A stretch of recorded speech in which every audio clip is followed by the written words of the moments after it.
Okay, so what you're about to hear is a dissection of the main themes of the Amazon Synod's final document in a conversation between myself and a guest. In short, the document reads like the latest iteration of the implementation of the Novus Ordo Seclorum, rather than a change of holy orders in the Church. So bear all that in mind and remain vigilant because a lot of these changes that we talk about are probably still coming down the road. All right, so today I have a sort of a different approach for how we're going to talk about the document that was released in Spanish originally from the Amazon Synod. Instead of, compiling a few paragraphs and reading them to you and just opining endlessly, I decided to have to bring someone on, unless you're listening to this on his channel, because he's going to put this on his channel as well. You know him as Trad Patrick. We're going to speak about this document and how there is some of the concerning stuff that you see most people focusing on, but this document isn't exactly what we've been led to believe. And in fact, it almost looks like the deaconesses and very pro body and all that jazz has been a smokescreen. Although I fully expect they're going to implement that stuff too. And so, how are you doing today, Patrick? I will say elated to a degree, or relieved maybe is a better word. I read the document yesterday a couple times. As some people know, I was putting up bits and pieces of it on Twitter with some commentary. But as I read it 2 and 3 times, I realized that we've got to sometimes take a step back and look at what people are telling us sometimes. Because, as you just said, it wasn't what we were led to believe it was going to be. Right. Now, that having been said, I'm not trying to sound super happy positive because I'm going to remind people of something. And I know this is a controversial figure, and some people are, don't like it when I bring up Malachi Martin. But in Windswept House, you'll remember the one thing in that book everybody jumps on is that there was a satanic ritual. And everybody remembers the satanic ritual, but no one ever remembers what he said like 300 pages later in the book, which is what the purpose of it was, which was to turn the church's attention from Christ and towards material, secular, worldly things like social justice and environmentalism and, being just another international body. And I bring that up because, well, what does this document read like? What does this thing read like to you, Patrick? I mean, because I'm looking at a lot of these paragraphs here, and I'm seeing a lot of talk of sustainable development and environmental concerns and CO2 and acronyms for various nonprofit organizations, which, by the way, 1,000 years from now, someone's going to read this papal encyclical and they're not going to know what any of these organizations are because none of them will exist. Do you think Repham's going to exist in the year 3000, assuming, our Lord doesn't decide to clean house between now and then? I mean, any of this stuff, like, you read something a pope wrote in the 10th century and it's understandable. But this stuff, like, this is fantastic in a brazen kind of way. It definitely reads as if there was a couple of times I said like chapter 1 was probably written by the what is her name, Greta, the ecology girl. Saint Greta of Thunberg. Yeah, her, and there's definitely parts of it as you read through it that sound like Alexandria Cortez was a lay theologian that was helping to draft the document. It definitely smacks of environmentalism. There is, like you said, nobody's going to understand it because nobody's going to understand this like devotion that we had to a false science of global climate change. You can read something that Pope Gregory wrote because he was speaking about the faith. These guys are speaking about environmentalism, and at the end of the day, I think you and I both think that there is an ulterior motive here, and it has nothing to do with married priests or female deacons. It has more to do with the UN. Right, and I'm going to go into that in a video probably tomorrow. So for disclosure, we both got back from Mass on Sunday and decided to record this Sunday afternoon, giving enough time for the document to cool down. But I had something I really wanted people to hear, which was yesterday's upload. So the plan is that unless something gigantic happens between Sunday and Tuesday morning, that you'll probably hearing this on Tuesday.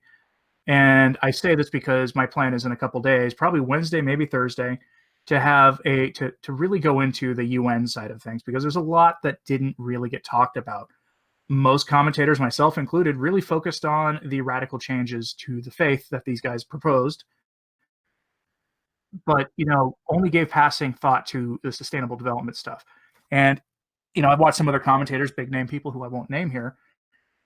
I listened to a podcast on my long drive home, and it was all about the usual stuff. And I'm kind of wondering, as we go into some of these paragraphs that you've highlighted for us, what,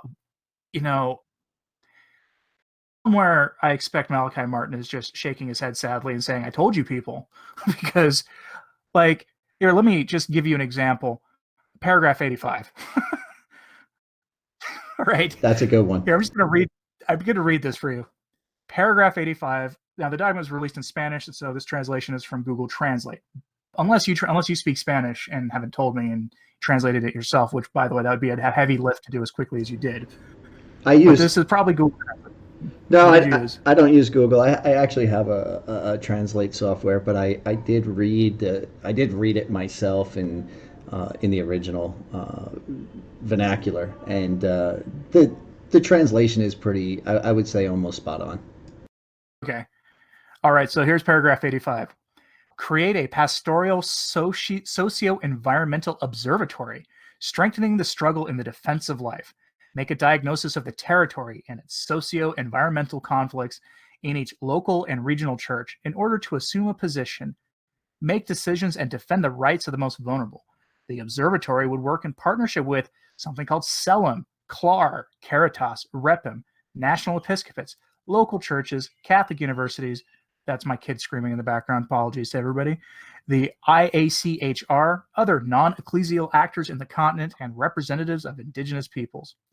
We also ask that in the Dicastery for Integral Human Development Service, an Amazon office be created that is in relation to this observatory and other local Amazonian institutions. So in other words, they want to create an office that works with all these secular organizations to look at the interaction between the cultures and the natural environment. Remind me what the Great Commission is, Patrick. This is because the Great Commission is the mission of the church, isn't it? It is. So the original commission is the church. It's the foundation of the faith and whatnot. There are, I will give them, I don't want to say I want to give them any kind of credit or anything like that, but they are in the realm of what is acceptable by saying they want to create, a group, because the Vatican has a group of astronomers, people, priests and whatnot that study the heavens. So in that particular instance, they are within their realm to say, hey, we want to create this group that studies the impact of whatever on the Amazon. The problem I have with it is that the commission, as you stated, the Great Commission, doesn't work with other entities. It doesn't work with, contrary to Dan Brown's belief, they don't work with CERN. They don't work with any of these other people. They're just priests that study things. What they're trying to do, in essence, in this particular situation, is put these priests under the control, if you would, of secular organizations. Right. And that's been a big problem in the local politics side that isn't getting much coverage when it came to the Synod. The Brazilian government is pretty upset because I'll give you a hint of where I'm going to go with this in the next couple of days. Most people aren't aware that Jeffrey Sachs and Ban Ki-moon, the head of the UN, were both invited to participate as observers of the Amazon Synod. So if the Amazon Synod was billed to people as a pastoral sort of thing that addresses, the need to bring the sacraments to the people of the Amazon, why are you bringing the head of the UN and a global population control expert who's also a banker? Because, Jeffrey Sachs, I'm pretty sure, is an international banker, isn't he? He's part of that whole cabal. Yeah, he's part of the whole. Go ahead. Combine idol worship with international banking, and it just sets all of my lodge warning signs off, all of them. Well, yeah, I mean, you're talking about people whose idol is mammon. They worship money, and then they disguise their worship of money with the belief that they're, shall we say, holier than thou, if you would. Uh, and they talk about things like, oh, we're overpopulated, or oh, the Amazon is the breath or the lungs of the world. Yeah, the oceans are closer to the lungs of the world. We get most of our fun fact. Most of the world's oxygen comes from algae. It just does. Last time I read on it, anyway. I could be wrong. Maybe they've recalculated those numbers, but last I heard it was, algae. The algae and most of like just the forests in general that do the work, not just one chunk of trees somewhere in the world, a sizable chunk, I'll admit. But um, so there's some pretty amazing things in here. We read paragraph 85, but I'm just going to go down to paragraph 82 here. Get ready for some new mortal sins, people, because that one boggles the mind. I can't. It's either laugh or start raging. Like you were raging when you first read this. I We were was talking online. I was So, that one made me drink. like, so paragraph 82. We propose to define ecological sin as an action or omission against God, against others, the community, and the environment. It is a sin against future generations and manifests itself in acts and habits of pollution and destruction of the harmony of the environment. What is the harmony of the environment? Transgressions against the principles of interdependence and the breaking of solidarity networks among creatures. And then it gives you a Catechism of the Catholic Church reference here. I have never heard of solidarity applied to non human beings before, but let's continue. And against the virtue of justice. We also propose to create special ministries for the care of the common house and the promotion of integral ecology at the parish level and in each ecclesiastical jurisdiction, which have as functions, among others, the care of the territory and the waters, as well as the promotion of the encyclical Laudato Si. They really are pushing Laudato Si as the 21st century's version of Rerum Novarum. I am not kidding. Assume the pastoral, educational, and advocacy program of the encyclical Laudato Si in its chapters 5 and 6 at all levels and structures of the church. So this is going to be where you will probably end up seeing in your diocesan parish in the few coming months, maybe in the next couple of years, all of a sudden right next to your homeless ministry where they're making sandwiches for the poor or giving out socks and things on Christmas, you're going to also have, water regulatory things happening in your parish. That's coming. And if you run I'm wondering if we're going to get, because we've heard talk from them before about how air conditioning is evil. If we're going to start hearing words about, running your air conditioner in the summer is a mortal sin. I think you're going to And be I think you're going to be along the lines of like the Middle Ages, where like you have to trade in carbon credits for indulgences. It's insane. And what's really insane is that these bishops and cardinals that put this synod together, they actually believe that they're above God and they can create new sin, new category of sin. It's like they've got a new Moses that's standing on top of a mountain that they're going to hand a new tablet with the new commandments of thou shalt not have a carbon footprint of more than 5. Thou shalt eat the bugs and live in the pods. It's like that's. I got to say, by the way, if any of you don't know what we're referencing, there have been a lot of stories in the secular press about how wonderful it is to live in a 50 by 10 or a 50 square foot or a 100 square foot pod, because obviously you can't have a family in that, but it's so wonderful and you can be a good consumer living in that. And how you've got to eat bugs, how we can convince people in the future to eat bugs to save Mother Earth, of course. I even saw a story about how roach milk, maybe the cockroach milk, maybe the milk of the future. And so this birthed some memes, right? Some of my favorite memes of 2019 were all about how I will not live in the pod and I will not eat bugs. And they got increasingly more aggressive as time went on. Yeah, it's like it's insane. But you brought up a good point though. Laudato Si. Let's really boil down this final document. They reference Vatican II Church. They don't say Catholic Church. They say the Vatican II Church. They say So it's almost like they chastise us for saying, it's almost like there's a discontinuity here, and that this isn't really the Catholic faith. Whenever somebody in our general sphere says that, people get really defensive, and then they do it themselves.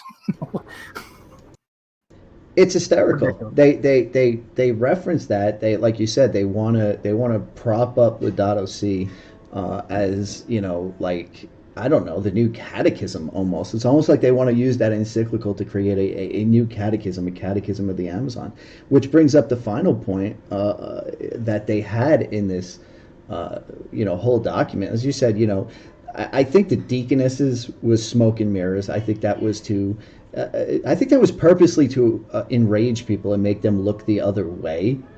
There Uh, is a reference later on to like official ministries in the church for women, and that knowing how they do things, how these people do things, they like to word things ambiguously, knowing how they're going to implement it.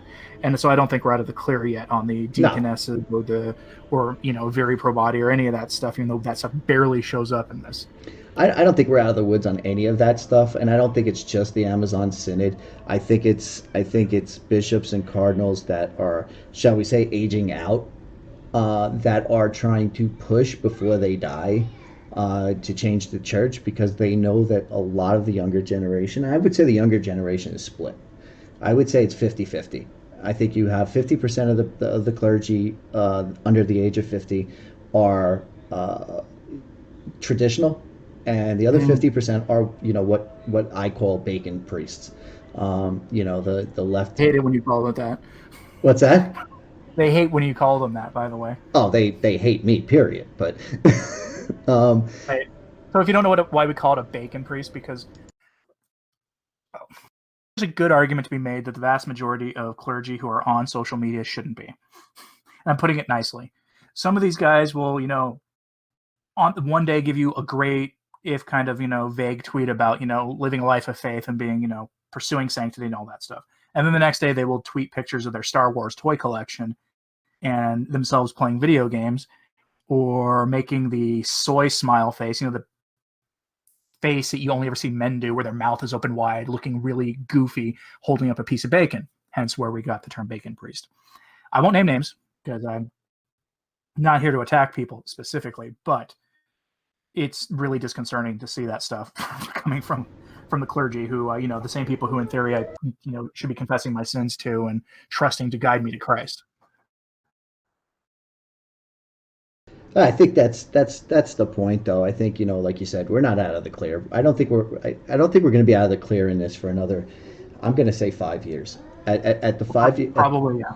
Yeah, at the 5 year mark, most of these guys are, they're going to be so retired or so old, or passed on to eternity, that the arguments are going to fade away. I do give Pope Francis credit in the fact that, he created the commission before this, and I think that the reference, even in, the paragraph of the commission, where they basically say, "Hey, look, we know you've had this commission. We know you've come out with sort of a conclusion. We just like to basically be able to read and maybe, submit something to the commission." I don't And think we're recording this again before Francis has said anything publicly about what he's going to do. exactly. I honestly, I think some of the environmental wackadoodness is going to happen. I think we're going to see, priests whose mission is going to be, environmentalism. They're going to pick. And for your penance for being uncharitable, you will plant 3 trees. We have them we have them behind the parish. Yeah, here's a bush. Go out and plant the bush now because you drank from a plastic straw. Uh, I mean, I think that stuff is going to happen. I think that is inevitable when you think about, who is Pope Francis. Pope Francis is, he's very big on the environment and stuff like that. And look, I'm not the type of person. I'm an outdoorsman. I'm not the type of person to say that the environment's not important. It absolutely is. I just don't think Of it's the course. church's role. Right? Like, and even then, like the church can, give you some. I want to say, like Catholic social teaching, long history has been principles and guidelines and very rare and very rarely would the church in those sorts of documents give you very specific policy solutions. The most specific thing Leo XIII ever talked about was like wanting to restore the old guild system, basically. And so when you start seeing some of the stuff that we're going to get to here in a second, it's very, very different, right? And very specific policy items is where you start to get red flags. Like I'm the last person to ever say that that a popes are out of their depth talking about economics and other things, because those things all touch on morality. They all touch on the faith. But if I'm reading something here like how we need to drastically reduce the emission of carbon dioxide and other gases related to climate change as being urgently needed, I'm like, that's Jeffrey Sachs talking. I mean, that's clearly Jeffrey Sachs talking. Yeah, that's not a priest talking. There are priests that are scientists. We all know that. We all know that there are. Father Lemaitre was the priest who came up with the Big Bang Theory, which was originally denounced by the atheistic scientific community 100 years ago because it sounded like creationism through the back door to them. Exactly. I mean, people tend to forget that the Vatican and the Church as a whole is a giant, government. And all these priests all have jobs. Some of them are, economists. You look at Father Pesch back in the day; he was an economist. So the idea that there are some priests that are environmentalists and everything like that, okay, I'm okay with that, and I can look past it. But when you cross the line and you say, oh, it's now going to be a sin, to use a plastic straw or to drive your car more than you should, that's really kind of crossing the line. And I think purposely the ideas that we were told about the married priests and the deaconesses and everything else was pushed so hard, and nobody looked at what was really going on. So when people looked at the document, like some of the professional theologians on Twitter, and I preference that with the fact that, as you know, I am a theologian. I went to seminary. I don't call myself that because I don't feel I'm worthy to call myself that. Like it's one of those things where if I ever call myself a political scientist, despite having multiple degrees in that, I always preface it by laughing at it, because there were some brilliant political scientists I read in college, and I couldn't write the books that they wrote. It's a simple fact. Plus, you've also said that theologians should largely be clergy. Like I worked for a Catholic university where the theology department had as part of its reforms to save the university, had required the lay theologians on staff to get the imprimatur by the local bishop. I think theologians should have. I think if you're going to be a theologian for the church, you should have the blessing of the church to be a theologian. I don't think you should be able to just go and go and profess the faith. I mean, these guys, they did a lot where they basically focused, when you looked at Twitter or Facebook or anything else or any of the YouTube shows afterwards. Oops, sorry, my dogs.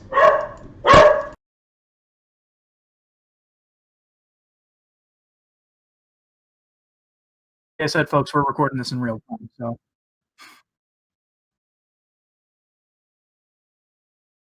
And we're not living and working in professional quality recording studios here. We're doing our best with what we got.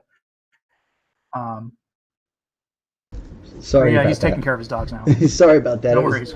It was my teenage sons were knocking at the door, and so the dogs went stupid.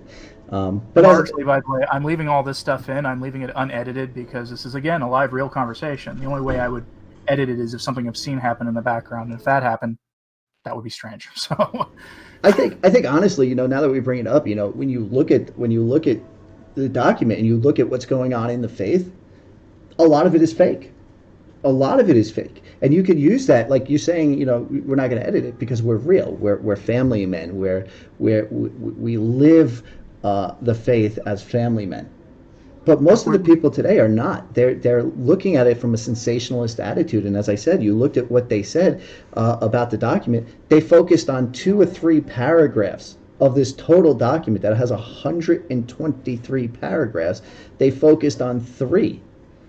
And I'm not going to, and you know what? I'm not going to blame anybody for focusing on what the very obvious idol worship that happened in the Vatican gardens. That is something to legitimately be concerned about, right? Like especially that press conference they had recently, where Francis even referred to the demon by its name. Oh, agreed. That stuff is all concerning. But we are, the modernists weren't able to take the church over because they were idiots. They kept, Pope St. Pius X released did numerous things, released Pascendi, which if you have not read that, you either have to read it or I have it recorded on my channel, and I have a conversation with another trusted theological scholar that I trust, who we helped explain the core concepts of it in a conversation much like this. And if you want those, I can make that available to people. But Pius X released his document, and then like the next year released the Oath Against Modernism, and these guys mostly went underground. And they waited and they waited and they waited 50 years, and they recruited more men to replace themselves, dedicated to their project. They weren't morons, and the current crop of them are largely not moronic either. Although sometimes you do wonder, or like you sometimes wonder if James Martin is completely oblivious to how he sounds.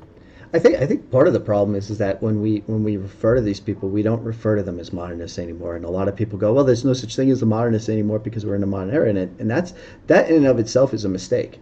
It's a mistake that they wanted you to make. There are modernists, and James Martin is one of them, one of the biggest. Like, no, I got into an argument with somebody on Twitter the other day where they were like, St. Pius X is outdated, and the concept of modernism is outdated and is irrelevant. And I'm like, really? If you read Pascendi now, it looks like you're watching that stuff all unfold in front of our eyes, right down to the warning about naturalism and idol worship that he included in that papal encyclical. I mean, I my family altar in our room, I have the Piuses, I have Leo, I don't have any of the modern popes, to be honest with you, on my wall. I understand. Trust me. Very few people have noticed that I haven't read an encyclical from any of the conciliar popes. I haven't put them up there. I've read many of them in my own time. Again, I'm writing a doctoral dissertation on actually Catholic social teaching and sustainable development. That's actually my dissertation. So I've read a lot of post-conciliar encyclicals. I've read all the really weird ones, and that's actually part of how I came out as the kind of person I am. And my understanding of the crisis of the church is reading those encyclicals because they are so specific. So getting back to our topic at hand here, specific like this one, paragraph 77, which I read part of already. The development of energy policies that drastically reduce the emission of carbon dioxide, CO2, and other gases related to climate change is urgently needed. The new clean energies will help promote health. What new clean energies? All companies must establish supply chain monitoring systems to ensure that the production they buy, create, or sell is produced in a socially and environmentally sustainable manner. I'm going to cut in here. Are you still with us, Patrick? I am. Okay. Remember what I was talking about with very specific policies? They want new clean energies, and then all companies must establish supply chain monitoring systems to ensure that.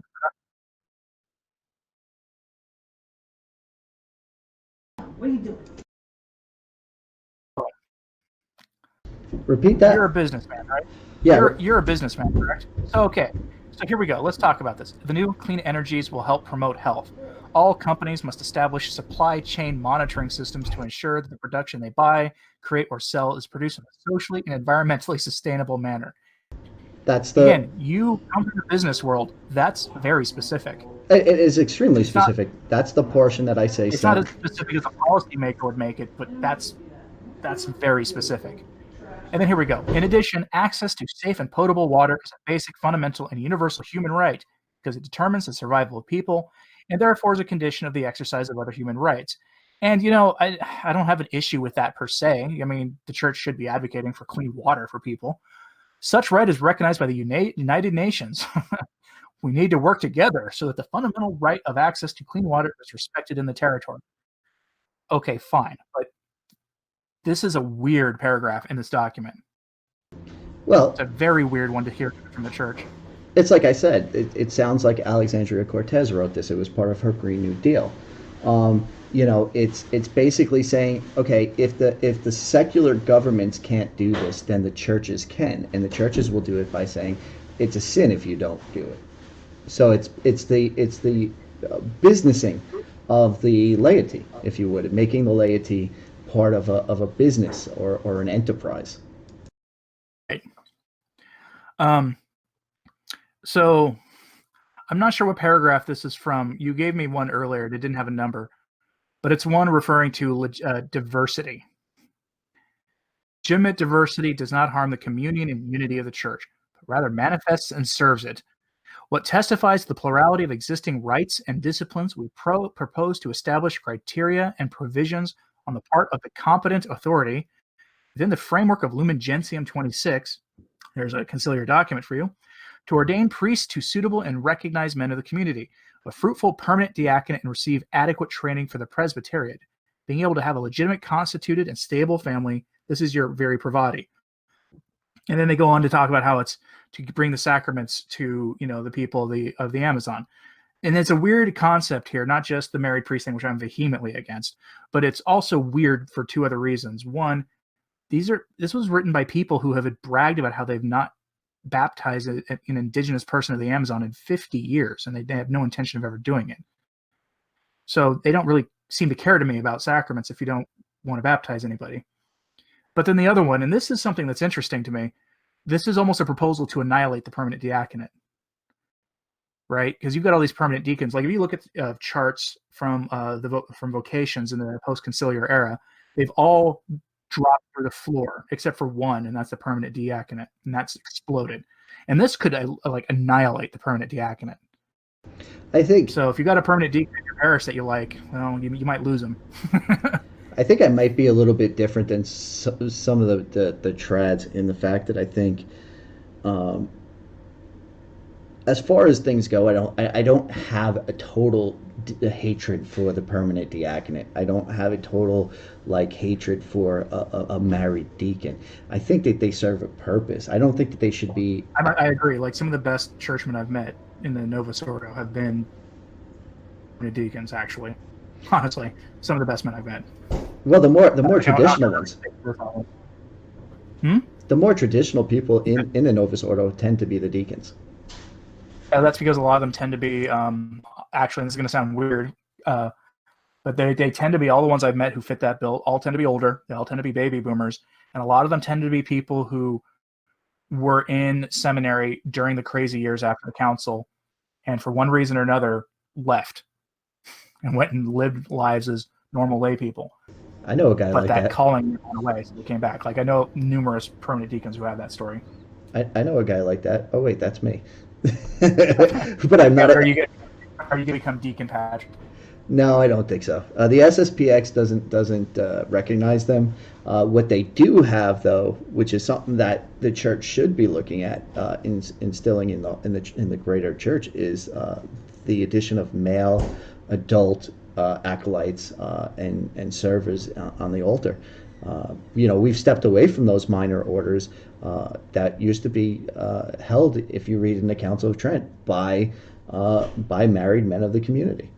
And if the Amazon fathers, if you would, wanted to really make a document that was based on theology, they would bring up those things. They would say, hey, look at the Council of Trent, look at what we lost, and we could have people who were involved in the church, and then that would make other people want to be priests. That's how Archbishop Lefebvre did it in Africa. In history, don't you know? And it's too new for these guys. We have to go back to how the ancient church did it by misrepresenting everything they did.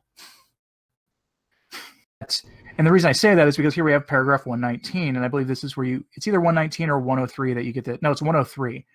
We'll get to 119 in a moment. Paragraph 103. In the multiple consultations carried out in the Amazonian space, the fundamental role of religious and lay women in the Church of the Amazon and its communities was recognized and emphasized, given the multiple services they provide. In a high number of these consultations, the permanent diaconate was requested for women. For this reason, the subject was also very present in the Synod. Already in 2016, Pope Francis had created a study commission on the diaconate of women. Apologies again for my child screaming. Which, as a commission, reached a partial result on what the reality of the diaconate of women was like in the first centuries of the Church and its implications today. Therefore, we would like to share our experiences and reflections with the commission and look forward to your results. For those who don't know, that commission already released a report to the Pope and said, there's literally no evidence of ordained women in the first centuries of the Church, and that's it. seems like this is essentially a very glad-handing way of saying we want you to reconsider. And so this isn't this. I mean, it's so if we get women deacons, it's not likely to happen immediately unless Francis does something crazy with his with the papal bull or encyclical that's going to come out of this. I don't think Pope Francis is going to go against himself, but I don't think he's also going to go against John Paul II. And I think that's the good thing about the women diaconate. Plus, the other thing is history, right? And that initial commission, which they referenced, came up and said, look, there were quote unquote women deaconesses, but they weren't ordained. And that was the important part. They weren't ordained. They were kind of like assistants. They're essentially there to help bishops and presbyters with with modesty issues for women. That's what they were there for. Where it would be inappropriate for the male to help. Yeah, the women and the children, basically. They acted more like, if you were to look at it like at modern times, they would be like a nun's deacon or something like that. Yeah, if there was such a thing, it basically is an assistant nun to like the abbess or the abbess or to the the mother superior. Let's see. 19 is where they talk about their wanting a new Amazonian specific rite. And I got a lot of questions about how you get a new rite when I'm pretty sure promulgating a new rite of liturgy is actually forbidden. But that's also one of those things that's one of those things people debate. But if a pope can't anathematize literally anybody, including future pontiffs, I don't know what the point of having being able to anathematize people is. And I'm making reference to, I believe it's the Quas Primus document of Pius V in 1570. Ironically, or oddly, perhaps, released 400 years to the year that before the new mass was promulgated.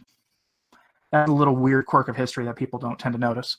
But 119 says this: the new body of the church in the Amazon must establish a competent commission, I don't know what that means, to study and discuss, according to customs of the ancestral peoples, the elaboration of an Amazonian rite, which expresses the liturgical, theological, disciplinary, and here we go, spiritual heritage of the Amazon, with special reference to what Lumen Gentium affirms for the Eastern churches. This would add to the rites already present in the church, enriching the work of evangelization, the ability to express faith in one's own culture, and a sense of decentralization and collegiality that can be expressed by the Catholicity of the church.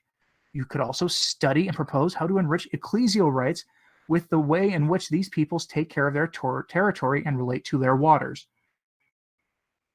In relation to the environment in the same paragraph.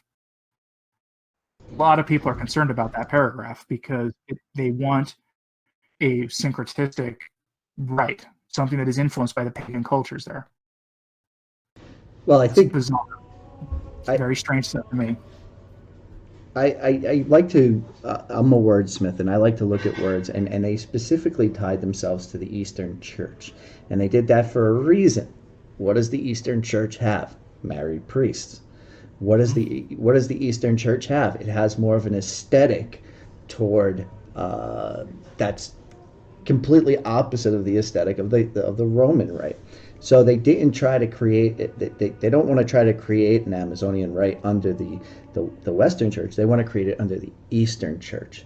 And so that's something that people really need to pay attention to is what they want to do it under. And you are correct that Pope Pius, he basically banned the practice of creating new rites because every time somebody disagreed with the church back then, they created a new rite. Like that encyclical banned any rite of liturgy that was less than 200 years old, which is why you still have Dominican rite masses. And you have all the Eastern liturgies because those were all more than 200 years old at the time that bull was issued in 1570. And there's been some vigorous debate as to whether that also banned a future pope from issuing an entirely missal like Paul VI did 400 years later. And it's interesting that they would try to do this under like the auspices of the Eastern Church when clearly South America is Latin Rite. With some, of course, I'm sure you could find an Eastern Rite parish somewhere in Brazil, but I think we just covered all the paragraphs that we highlighted. Do you have any others you want to talk about here? Because this is already, troubling enough. But you pointed out our Lord is only mentioned a handful of times in the document, correct? Jesus Christ is mentioned 19 times, and anybody can do this. You can go to the site, translate it through Google Auto Translate, and then hit Control 4, F4, and put in a word like Jesus Christ 19 times in 123 paragraphs.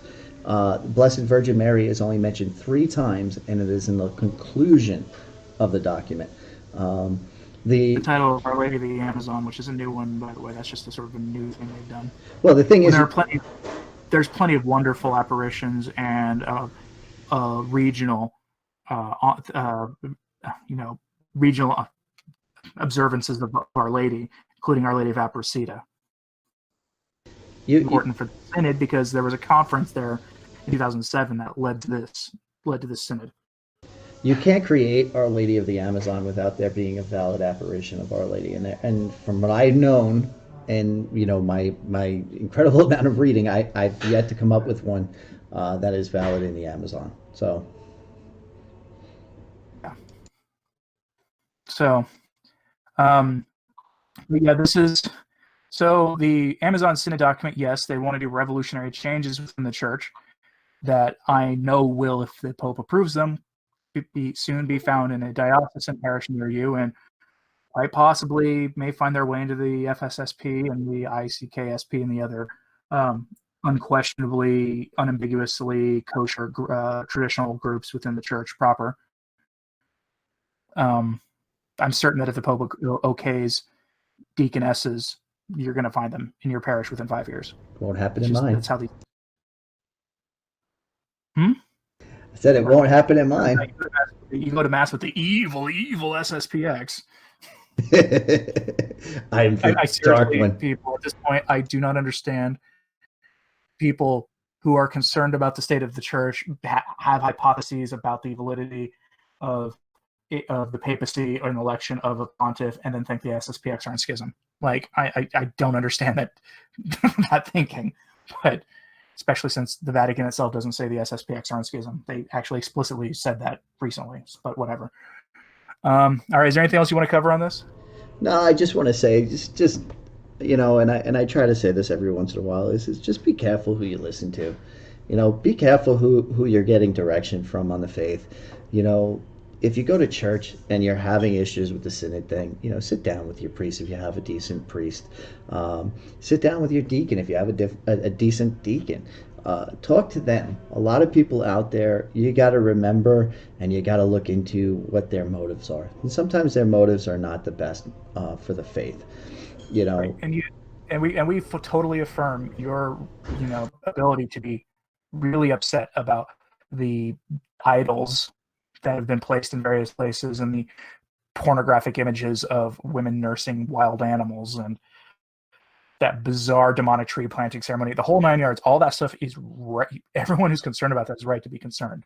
Absolutely. Absolutely. You should be. What agenda is the thing that just went under the radar for most people.